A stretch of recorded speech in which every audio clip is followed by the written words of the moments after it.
पेठ वडगाव विवाहितेचा कोयत्याने निर्घुण खून भादोले तालुका हातकणंगले या ठिकाणी सोमवारी तारीख 29 रात्री घडलेल्या एका चित्तथरारक घटनेने परिसरात एकच खळबळ उडाली आहे। पतीने पत्नीच्या डोळ्यात चटणी टाकून कोयत्याने गळ्यावर व चेहऱ्यावर सपासप वार करत तिचा जागीच खून केला। रोहिणी प्रशांत पाटील वय वर्ष 28 असे मृत महिलेचे नाव असून आरोपी पतीचे नाव प्रशांत पाटील आहे। दोघे ढवळी जिल्हा सांगली येथून मोटारसायकलवरून घरी परत येत असताना भादोले कोरेगाव रस्त्यावरील झुंजीनाना मळ्याजवळ हा प्रकार घडला। हल्ल्यानंतर प्रशांत पाटील गावात परत आला आणि काही स्थानिकांना पत्नीचा खून केला आहे, मुलीकडे लक्ष ठेवा, मी आता 5-6 महिने येणार नाही असे सांगून फरार झाला। मात्र पोलिसांनी रात्री उशिरा त्याला ताब्यात घेतले। घटनेची माहिती मिळताच वडगाव पोलीस ठाण्याचे पोलीस निरीक्षक प्रमोद शिंदे यांनी ताफ्यासह घटनास्थळी धाव घेतली।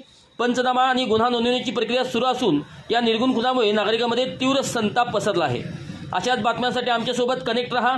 चांग भलं न्यूजला लाईक करा, शेअर करा, सबस्क्राईब करा व कमेंट्स करायला विसरू नका।